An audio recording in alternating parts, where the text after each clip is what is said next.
Dust. Dust in his lungs, dust in his eyes, dust rising like smoke from beneath sandaled feet that pound the earth with the rhythm of a dying heart. The runner staggers forward, each step a prayer, each breath a battle. Behind him lies a beach soaked in blood and bronze. Ahead, Athens. 26 miles of agony between victory and annihilation. His name doesn't matter now. History will forget it, replace it with legend. What matters is the message burning in his chest. The single word that will either save democracy or announce its funeral. Neni Kakamen. We have won. Welcome to Marathon, September 490 BCE, where David beat Goliath. This isn't just the story of a battle. This is the morning democracy almost died before it could walk. How did 10,000 farmers, potters, and philosophers defeat the greatest military empire the world had ever seen? Why does a battle fought on a Greek beach 2,500 years ago still echo in every voting booth, every parliament, and every democratic revolution? You're listening to The Crow's Tales, and this is the Battle of Marathon.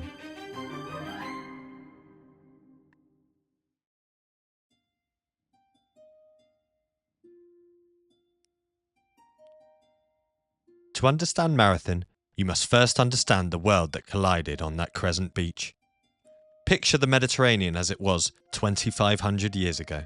To the east, stretching from the Indus River to the shores of Anatolia, sprawls the Persian Empire, the superpower of the ancient world. Cyrus the Great had forged it, Cambyses had expanded it, and now Darius I, King of Kings, Lord of the four corners of the earth, rules from his palace at Persepolis over 50 million souls. 50 million souls. The estimated world population around 490 BC was approximately 100 to 112 million people. His empire speaks 100 languages, worships 1,000 gods. His armies have crushed Babylon, subdued Egypt, crossed the Dardanelles Strait into Europe. When Darius moves, the earth trembles. When he speaks, nations kneel. His royal road stretches 1,700 miles, and mounted couriers can cross it in 7 days. A marvel of administration that makes Rome's later achievements look quaint. His immortals, his elite guard of 10,000, are called immortal because when one falls, another takes his place instantly, maintaining that sacred number. Always 10,000, never less. And then there's Athens. Athens in 490 BCE is barely a city by Persian standards. Maybe 30,000 citizens, if we're generous. It sits on a rocky peninsula surrounded by olive groves and silver mines, nursing an experiment so radical that most Greeks think it's madness. They call it demokratia, people power. Just 20 years ago, Athens threw off the yoke of tyranny. The Pisistratids, their ruling dynasty, were expelled. In their place rose something unprecedented, a system where not kings, not nobles, but ordinary citizens gather in the agora to debate, to vote, to decide their own fate. The blacksmith votes alongside the aristocrat. The potter's voice carries the same weight as the priest's. It's messy, but it's beautiful, and it's barely 2 decades old. The Persians have a word for this system: chaos. An affront to the divine order where kings rule by the will of Ahura Mazda, the supreme deity and creator of both material and spiritual worlds in Zoroastrianism, the religion of Persia at the time. It's a system where every man knows his place in the great hierarchy of being.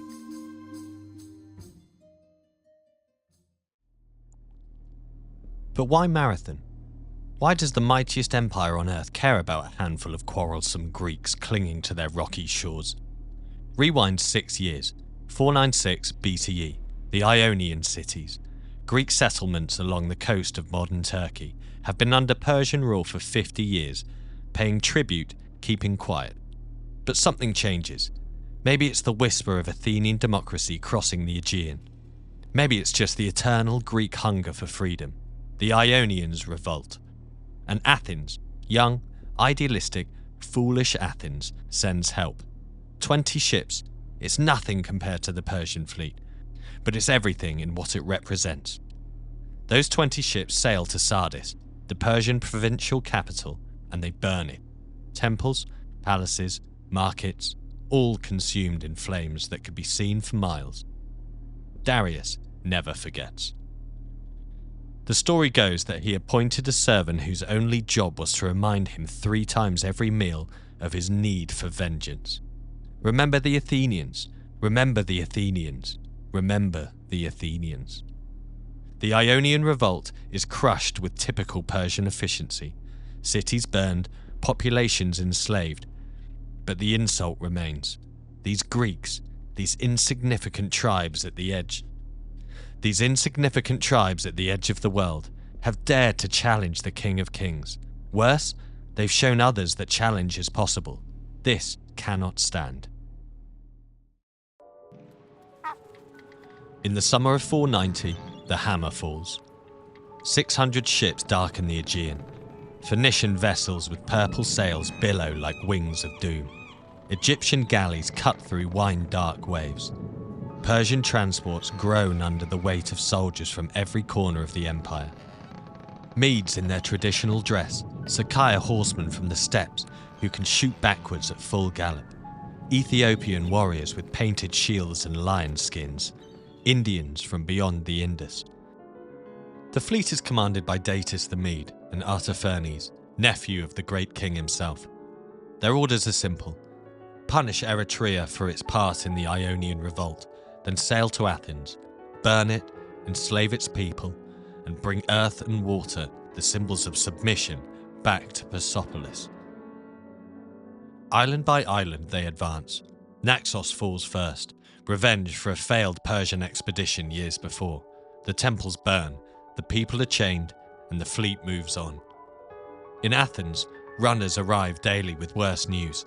The Persians have taken Karastos, they have crossed to Euboea, they're besieging Eretria. And then, the unthinkable. Eretria falls, betrayed from within after 6 days of siege. The Persians make an example of it. Every temple burned, just as the Greeks burned Sardis. The population chained, families separated, prepared for the slave markets of Babylon. Athens' ally, Athens' co-conspirator in the Ionian revolt, is erased. The runner who brings this news collapses in the agora. Through cracked lips, he gasps out one final detail. The Persian fleet has sailed south. They're landing at Marathon. Marathon, of course. The bay there is perfect. Shallow waters for beaching ships. A wide plain for cavalry maneuvers. Multiple routes to Athens. And it's close. So close. A morning's march for an army. And a day's sail around Cape Sunion to Athens' vulnerable harbour at Phalerum. The Athenian assembly convenes on the Nix Hill. 500 citizens pack the space, their voices rising in chaos and fear. The debate rages through the night. Some argue for surrender. Look what happened to Eretria. Others demand they defend the city walls, make the Persians pay for every street. But then a third option is presented. March out, meet them at Marathon, fight them on the beach before they can organise, before they can bring their full strength to bear on Athens itself. In that confined space between mountain and sea, Persian numbers will count for less. Greek hoplites, fighting shoulder to shoulder, might have a chance. The vote is agonisingly close, but as dawn breaks, the decision is made. Athens will march. 9,000 Athenian hoplites gather their gear. They aren't professional soldiers, they're citizens, farmers, craftsmen, merchants, who keep armour and weapons for the defence of the city. Bronze helmets are pulled from storage chests. Shields are stripped of their winter's coverings. Spears that last tasted blood during the overflow of the tyrants 20 years ago are sharpened once more. A runner is dispatched to Sparta, racing 150 miles in 2 days to beg for help. But the Spartans are celebrating Carneia, their sacred festival. Religious law forbids them from marching until the full moon. They'll come, they promise, but not for 6 days. 6 days Athens doesn't have. But Athens doesn't march completely alone. As the phalanx forms in the pre-dawn darkness, a dust cloud appears from the north. Plataea. Tiny Plataea. A small city located 60 kilometers to the north has sent every fighting man they have. 1,000 hoplites. It's not much against the Persian host, but in this moment of isolation, it means everything. 10,000 Greeks then. 10,000 citizen soldiers marching towards the greatest military machine the world has ever seen. The September sun climbs as they follow the coastal road north. The rhythmic crunch of feet mixes with the metallic whisper of bronze armor. Some men are singing, others march in silence. The Aegean glitters to their right, that same sea that brought the Persians, that could carry them to an undefended beach. As afternoon fades, they crest the final ridge. Below them spreads the plain of Marathon, the great crescent of green between the mountains and the bay, 6 miles along the shore, 2 miles deep at its widest. The mountains press close on one flank. The great marsh of Marathon guards the other. And there, along the beach, a sight that steals breath from lungs. Ships, hundreds of ships, their dark hulls drawn up the sand in neat rows. The Persian camp sprawls between the vessels and the plain, the city of canvas and coloured pavilions. Smoke from 1,000 cooking fires rises into the evening air. The sound of foreign voices carries on the salt wind. Horses, thousands of horses, mill in makeshift corrals. The Greeks make camp on the foothills above the plain. They pile thorny branches to protect their flanks. They block the 2 roads to Athens, the coastal route and the inland path. They post sentries and they wait. Picture one man among those 10,000. Not a hero from the stories, not a general whose name history will remember, just a potter from one of the small districts of Athens, crouching in the darkness on that hillside. His hands, the same hands that yesterday shaped clay into perfect pots, now work a whetstone along his spear's bronze edge. Scrape, turn, scrape, turn. The repetitive motion keeps his mind from wandering to his wife, 8 months pregnant, alone tonight in their small house near the Agora. He's never spent a night away from her since their wedding 2 summers ago. The bronze corselet he wears belonged to his grandfather, hammered out 2 decades ago when the old man fought against the tyrants. It doesn't quite fit. The leather straps dig into his ribs when he breathes deep. 3 days of marching has left raw sores where the metal rubs against his collarbones. Every movement is pain, but pain is better than thinking about tomorrow. Around him, the sounds of 10,000 men trying not to think about dawn. Someone vomits, nerves, bad wine, or both. Someone else prays in a constant whisper to Ares, the Greek god of war, who they hope will fight alongside them in the front ranks. Most just sharpen weapons that are already sharp, oil leather that's already supple, and check straps that have been checked 12 times. He looks down at the Persian files reflecting on the dark water of the bay, tries to count them, gives up at 300. The maths is simple and terrifying. Each fire probably has 20, 30 men around it, foreign men who've marched from India to Egypt, who've never lost a major battle, who fight because a god-king commands it. The wind shifts, bringing new smells up from the beach. Horses and leather, yes, but also strange spices, unfamiliar incense. The Persians are burning something sweet, maybe cedar, maybe something from the lands he can't even imagine. It makes his empty stomach turn. His cousin sits beside him, 17 years old, working oil into his shield straps for the 12th time tonight. This morning, the boy was excited. His first battle, a chance for glory like the heroes of Troy. But then he crested that ridge and saw the Persian host, and his face went as pale as old cheese. He hasn't spoken in hours. The potter thinks about his workshop, about the half-finished mixing bowl sitting on his wheel. Strange to think it might sit there forever, unfinished, if tomorrow goes badly. He thinks about democracy, this strange new system where his vote counts the same as any aristocrat. Last month he voted on whether to build new ships. The month before, on grain distribution. Such ordinary power, and yet the Persian call it chaos, an affront to the gods. He looks at his spear point, perfect now in its sharpness. In a few hours, this bronze will either taste Persian blood or lie scattered on the beach beside his body. There's no middle ground at Marathon. Victory or annihilation. Far below in the Persian camp, drums begin to beat. Foreign drums with foreign rhythms. The enemy is stirring. The potter stands, legs stiff from crouching. Around him, 10,000 Greeks rise from their fitful rest. They put on helmets that turn neighbours into identical bronze faces. They take up shields painted with the owl of Athena, the club of Heracles.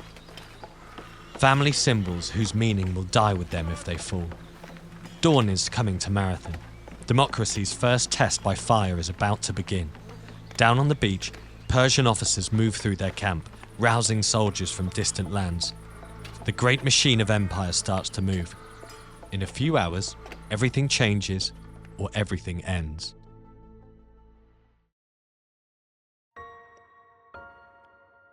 Dawn breaks grey over Marathon.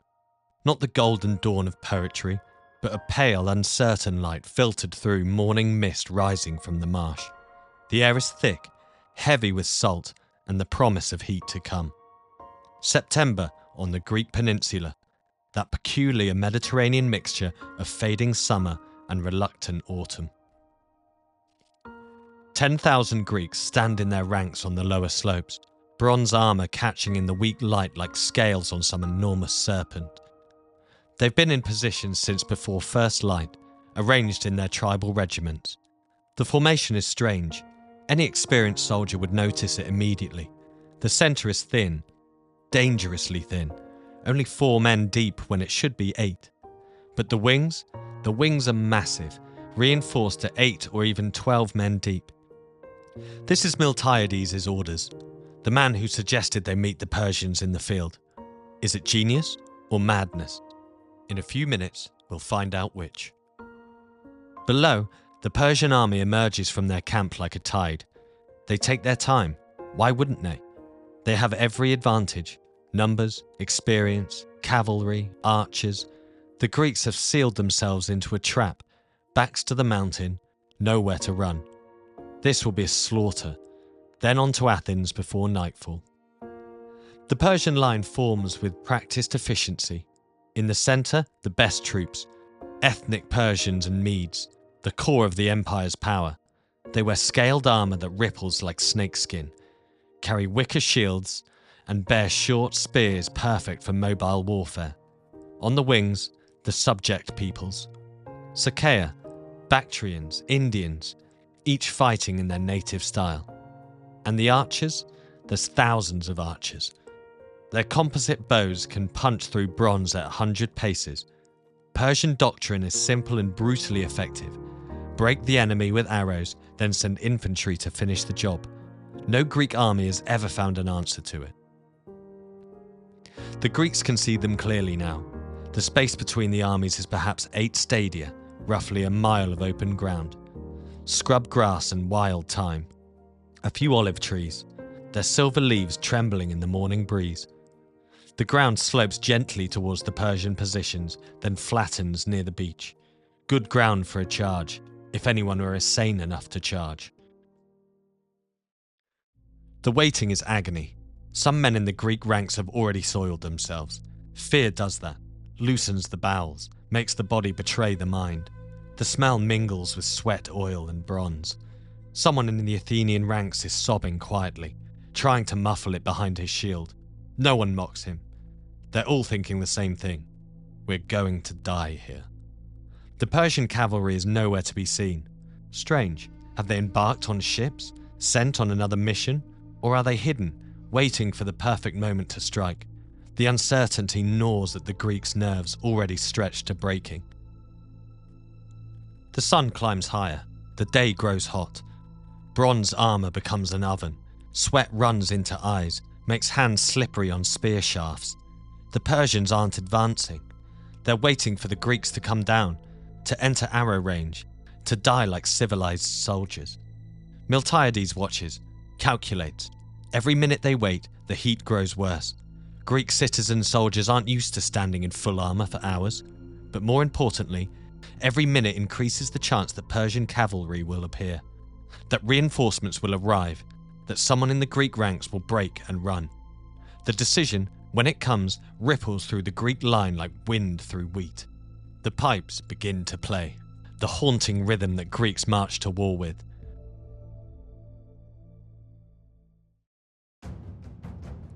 But then the tone changes, the rhythm accelerates. And then Miltiades gives an order that will echo through military history. Run. 10,000 men, adorned in resplendent bronze armor, each carrying 6-foot spears, begin to run. Not a measured advance, not a steady march, but a full sprint across a mile of open ground. It's insane. It's impossible. It's absolutely brilliant. The first few steps are hesitant, unbelieving. Then the momentum builds. The ground begins to thunder. 10,000 men running, shields bouncing, spears leveled, a bronze avalanche rolling down toward the sea. In the ranks, that Potter runs like he's never ran before. His grandfather's armor crashes against his ribs with each stride. His breath comes in gasps through the bronze helmet's narrow opening. The man beside him, a fishmonger he knows from the Agora, stumbles, recovers, keeps running. They have to stay together, shield edge to shield edge, break formation, and they all die. The distance closes, 900 yards, 800. The Persians are shouting now, officers screaming orders, archers knocking arrows, but they're confused. Greeks don't charge. Greeks advance slowly, methodically. This is wrong. This is all wrong. 700 yards, 600. The Greek formation begins to stretch.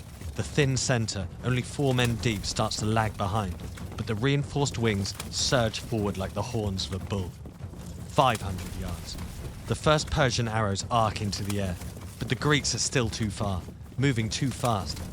Arrows designed to break a steady advance fall short or scatter harmlessly. 400 yards. 300. Greek lungs burn. Men are beginning to fall. Heart failure, exhaustion, simple trips that send them sprawling. But the mass keeps moving, an unstoppable tide of bronze and determination. 200 yards. The Persians loose their arrows in earnest now. The air darkens with shafts. Greeks in the front ranks go down, arrows punching through bronze, through flesh, but there's no time to close ranks properly. The charge has its own momentum. Men hurdle the bodies of friends and keep running. 100 yards, 50.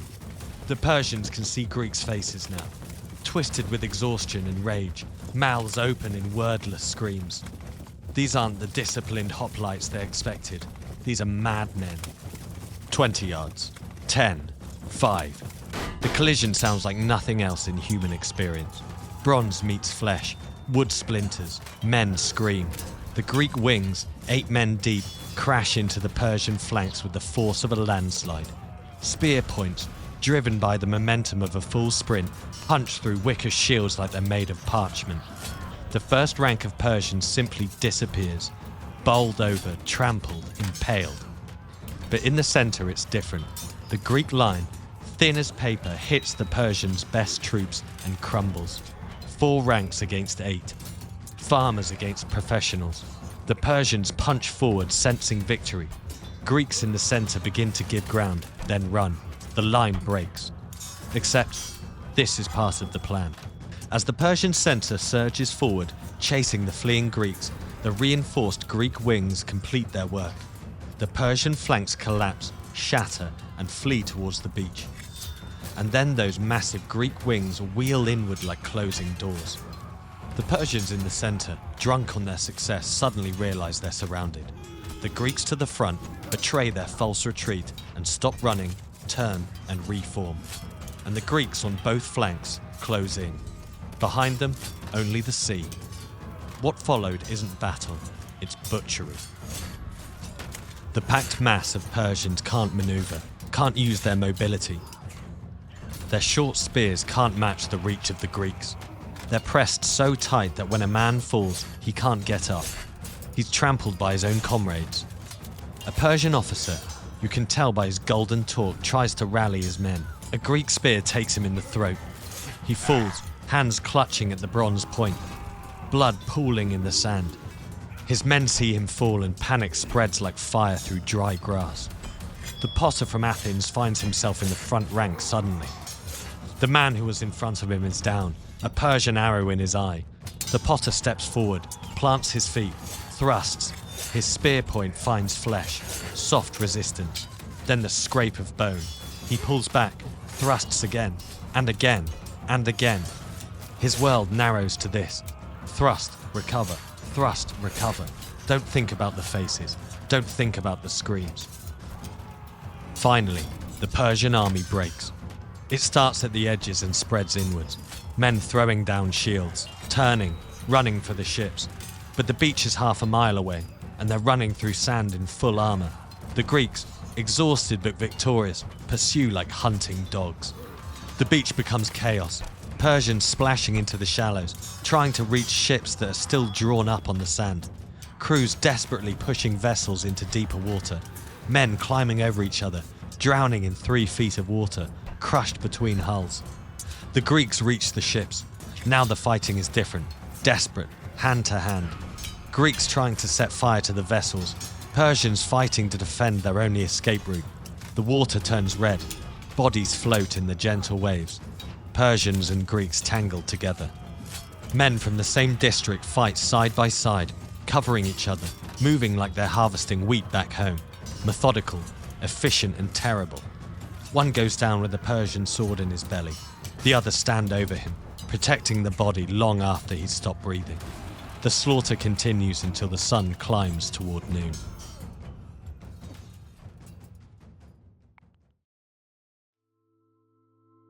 By midday, it's over.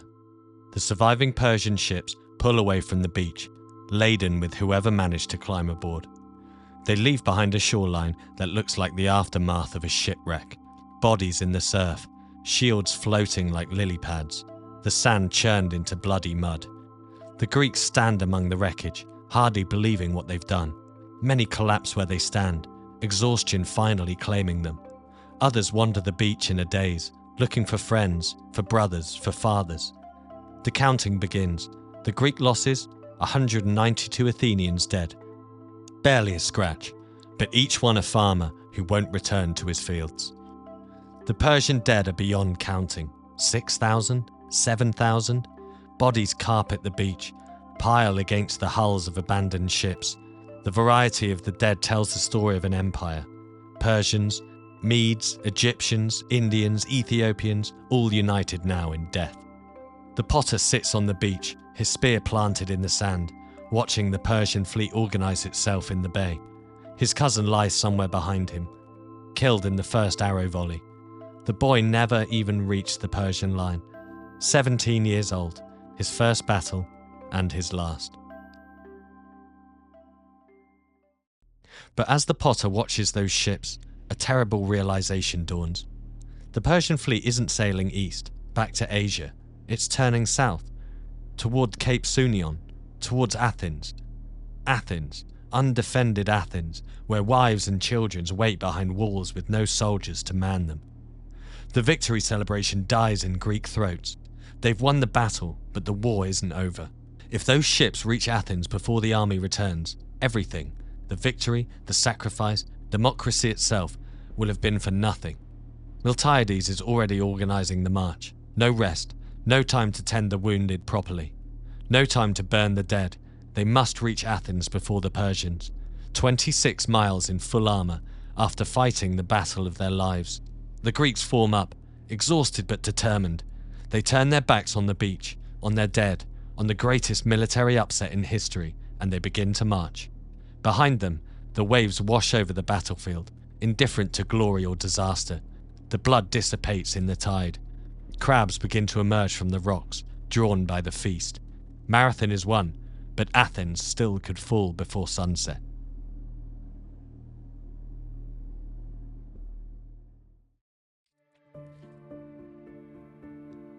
"26 miles. That's what stands between victory and catastrophe. The Greek army reforms on the road to Athens, their bronze armor still slick with blood and seawater. No time to rest, no time to strip the dead, no time to even drink properly from the streams they'll pass. The Persian fleet has a head start, but ships must sail around Cape Sunion, a journey of roughly 70 miles. The army can take the direct route overland. If they march through the afternoon, through the night, they might, just might, reach Athens first. Picture them on that road. These citizen soldiers who've just achieved the impossible. Every step is agony now. Muscles that carried them in that mad charge across the plain are cramping and seizing. Men who've never run more than the distance across the agora have just sprinted a mile in full armour, fought hand to hand for hours, and now must march a marathon distance. Some collapse and cannot rise. Their comrades carry them when they can, leave them when they must. The choice is brutal but simple. Save one man or save the city. The potter puts one foot in front of the other, mechanically, mindlessly. His cousin's blood is still on his spear, mixed with Persian blood. Impossible to tell them apart now. His armour, grandfather's armour, has a new dent across the chest where a Persian sword glanced off. An inch to the left, and he'd be back on that beach, food for crabs. The September sun is merciless. Heat shimmers off the road. Men's tongues swell in their mouths, but they keep moving. This bronze centipede, winding through the countryside, racing against sails they cannot see. But there's another runner on these roads. The man, call him Phidippides, though history has garbled his name, has already run more than any human should. 2 days ago, he ran 150 miles to Sparta to beg for help. He ran back with their refusal, he fought at Marathon and killed his share of Persians. And now Miltiades has given him one last task. Run ahead to Athens, tell them of the victory, tell them the army is coming, and tell them to man the walls and trust nothing until they see Greek faces. He strips off his armour. It lies abandoned on the road like a bronze skin he's just shed. He keeps only a single spear as proof, still dark with Persian blood, and he runs. This is different from his run to Sparta. That was about endurance, pacing, surviving the distance. This is about speed. This is about beating Persian ships powered by terror and desperation. His feet barely touch the ground. Past olive groves where farmers stop their work to stare. Through villages where children run alongside him for a few steps before falling behind. His breathing becomes ragged, then painful, then something beyond pain. Modern sports medicine can tell us what's happening to his body. Glycogen stores depleted, muscles breaking down, flooding his bloodstream with proteins his kidneys can't process. Core temperatures rising towards heat stroke. His heart, that magnificent muscle that's carried him hundreds of miles, in 3 days begins to skip beats, to flutter rather than pump. But he doesn't stop. He can't stop.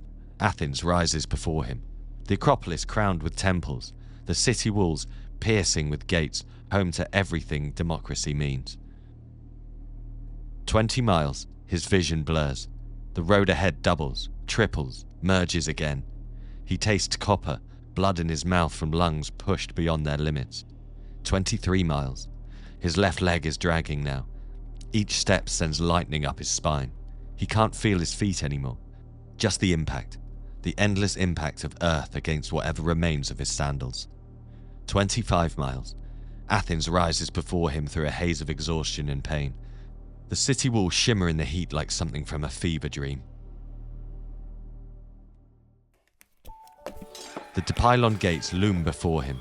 The guards see him coming, a lone figure staggering up the road, covered in dust and blood, carrying a spear like a walking stick. They shout challenges he can't answer. His throat has closed.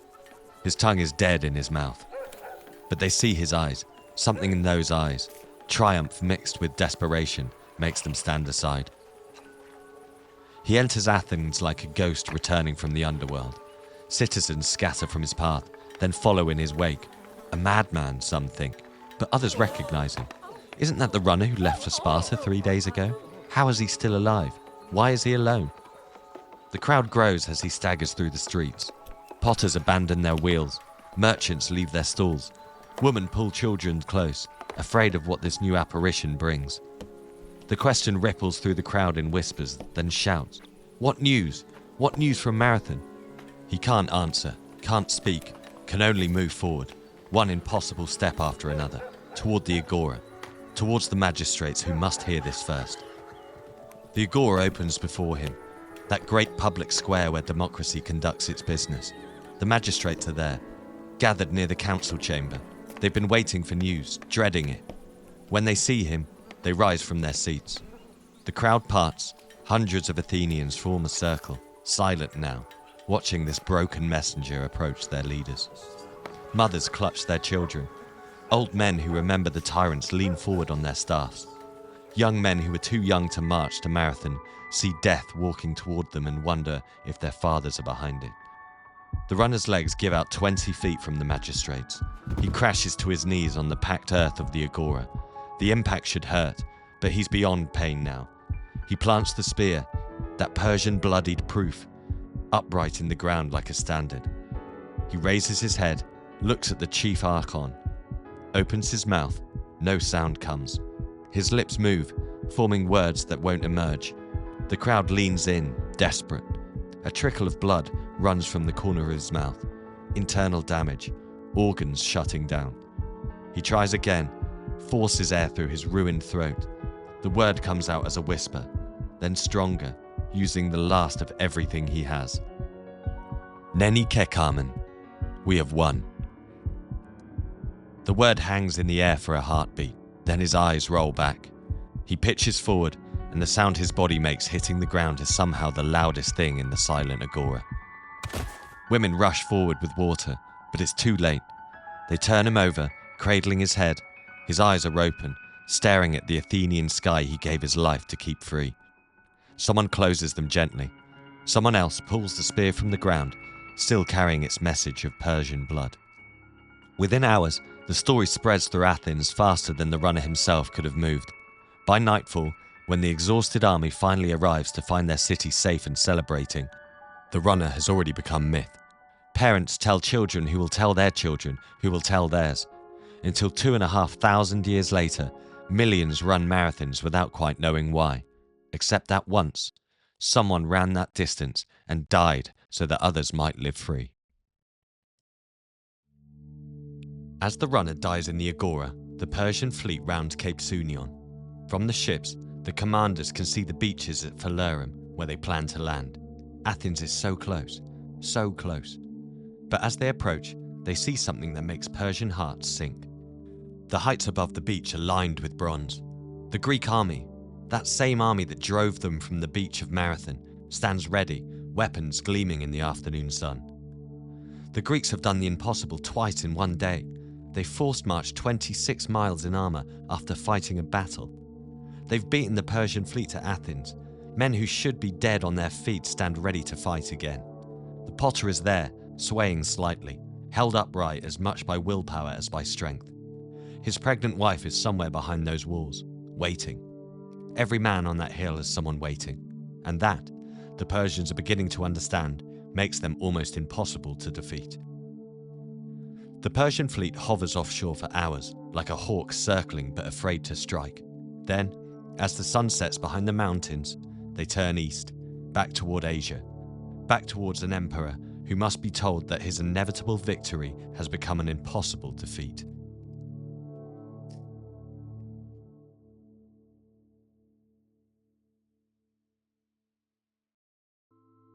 Within a generation, Athens enters its golden age. The confidence born on that beach fuels an explosion of creativity that still defines Western civilization. Aeschylus, who fought at Marathon, writes tragedies that explore what it means to be human. Socrates, born 10 years after the battle, asks questions that we're still trying to answer. The Parthenon rises on the Acropolis. Democracy carves itself into marble and memory. Alexander the Great carries a copy of Homer in the memory of Marathon when he conquers Persia a century and a half later. Roman legions adopt the military formations of the Greeks and carry democracy's military innovations to the ends of the earth. The Renaissance rediscovers Greek texts preserved by Arab scholars, and democracy stirs again in Italian city-states. The American founders, debating in Philadelphia, invoke Athens. The French revolutionaries storming the Bastille remember Marathon. Every protest, every vote, every peaceful transfer of power echoes with the footsteps of 10,000 farmers who refuse to kneel. That potter returns to his workshop, finishes that mixing bowl sitting on his wheel. His son is born 2 months later, a free citizen of a free city. The boy grows up to vote in the assembly, to serve on juries, to own land no emperor can take on a whim. Such an ordinary life, such an extraordinary privilege. Marathon teaches us that democracy was never inevitable. It survived its first test by the narrowest of margins. 192 Greek deaths, a runner's last heartbeat, a race between exhausted men and desperate ships. The Persians lost because they couldn't understand what they were fighting. They saw chaos where Greeks saw choice. They saw disorder where Greeks saw dignity. They brought the overwhelming force of an empire to crush a system where potters and aristocrats, equal on the shield wall as they were equal in the assembly. Every democracy since has faced its own marathon. That moment when the system seems too fragile, too chaotic, and too young to survive. When the smart money bets on autocracy, on efficiency, on the strong hand rather than the counted vote. But Marathon whispers across 25 centuries. It's not about the numbers. It's not about the odds. It's about what happens when free people decide that some things are worth running toward, even when every logical voice says run away. The plain of Marathon is quiet now. Tourists take selfie where the potter charged. Archaeologists find arrowheads where the runner collapsed. The bay where Persian ships burned is a peaceful beach where children swim. But if you listen, really listen, you can still hear it. The sound of bronze on bronze. The last heartbeat of a messenger. The impossible footsteps of exhausted men racing to serve their city. From that dusty plain, that blood-soaked beach in 490 BCE, the idea of people power proved it could fight, proved it could win, it proved it could endure. Democracy found its legs at Marathon, and 25 centuries later, it's still running.